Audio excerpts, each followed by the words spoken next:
We are now in a new year, and it's so important for us to evaluate the journey we have come. What kind of trust have we attracted?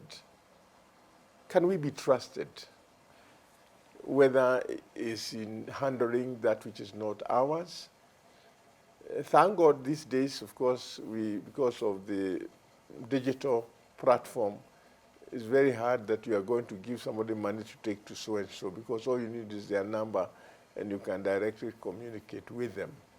But I still remember many, many times when you need to send some money to your parents, and sometimes that money never gets there. Why? Because you sent somebody who's not trustworthy.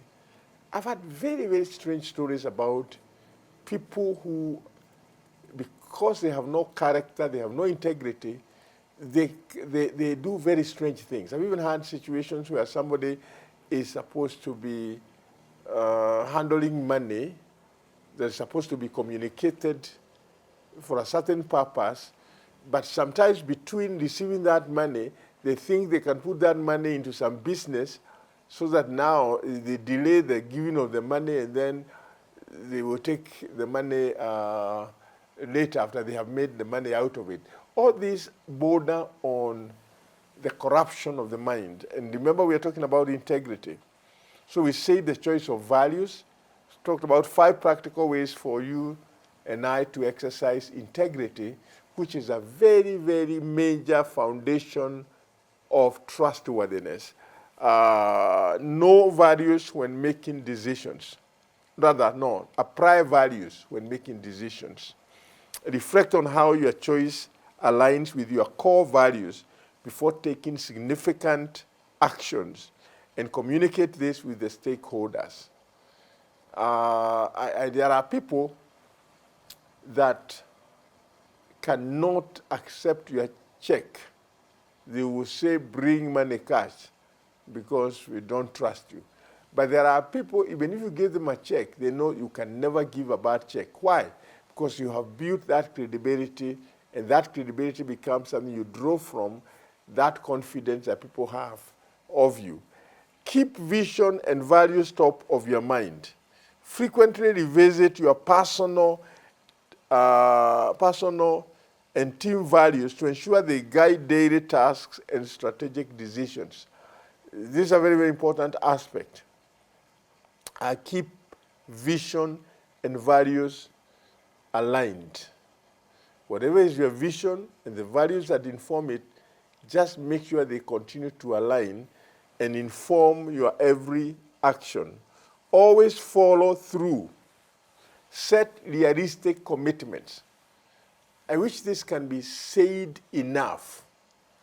Because in this country, one of the greatest dangers we have had, and this is not just in this country, but maybe many countries in the world, is that we have our politicians make very, very huge promises. But they sometimes make unrealistic promises. We have had this many times when someone said, well, within 100 days, within whatever length of time. But some of it, even with the best of intentions, because there are so many things that inform what may make it difficult for the delivery of promise. Because even when I make a promise myself, it's always good to qualify the promise by saying, given that all things remain equal, we can do this. Because sometimes things don't remain equal. And so if we made a promise and we are unable to deliver it, then we're in trouble. So we're saying always follow through and set realistic commitments, prioritize tasks, and proactively update stakeholders. Again, if you're a leader, like for me as a leader of the congregation, if I make a commitment that we are going to do this, sometimes failure to tell people.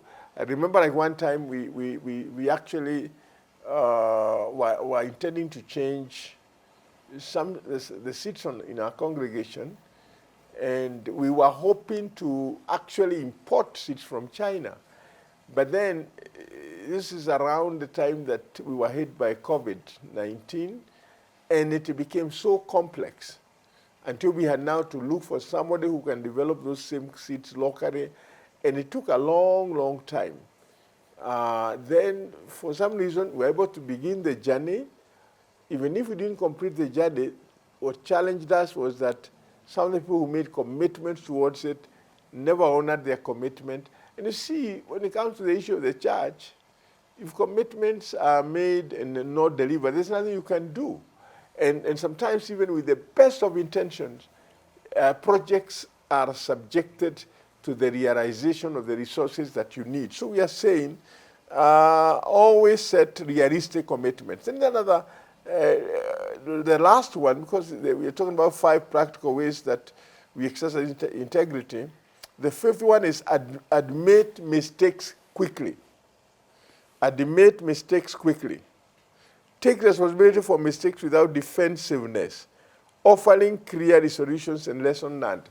And again, any leader of any sort, whether in the political world, in the church world, in the business world, in all sectors of society, if you're a leader and you see there are things that are not working as you had intended for some reason, be willing to admit mistakes, and you do it quickly. If you admit mistakes quickly, you will still earn people's respect.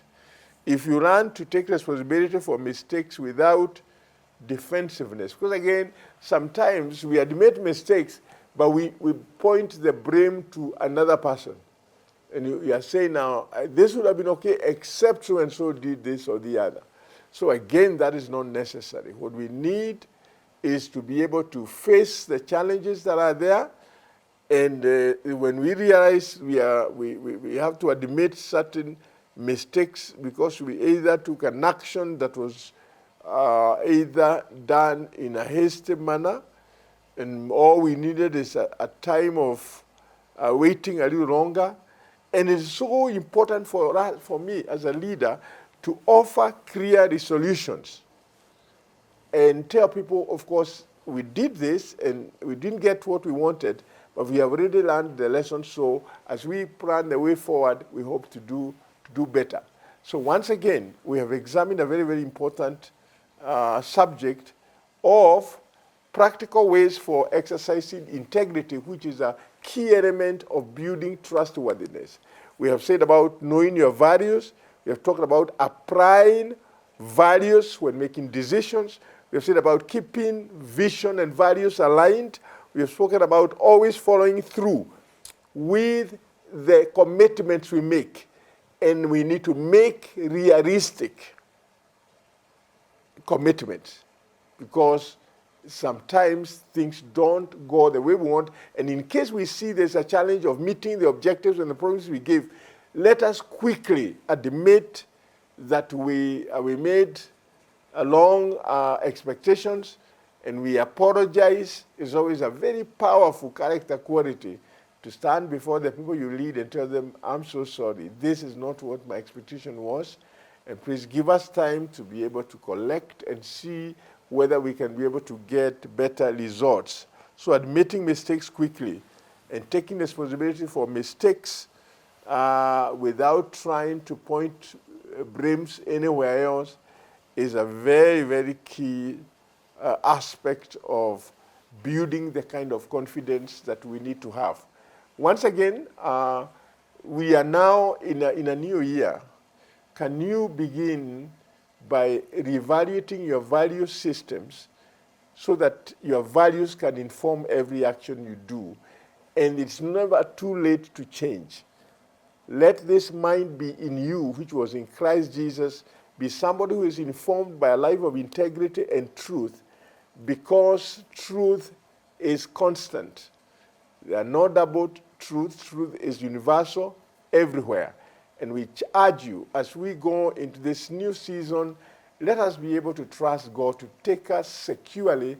Let us keep the unity of faith Let us keep the confidence with the people that we associate with, and let us hope, by the grace of God, that He can still give us a better year than the year that is behind us, for the welfare of our people, the welfare of the nation, and let us have a goodwill, like we learned during the Christmas season, the message of goodwill to all. Let us learn to love one another, because love is key, because it remains. Even when anything else can fail, that is what abides. The Lord bless you. We continue the conversation.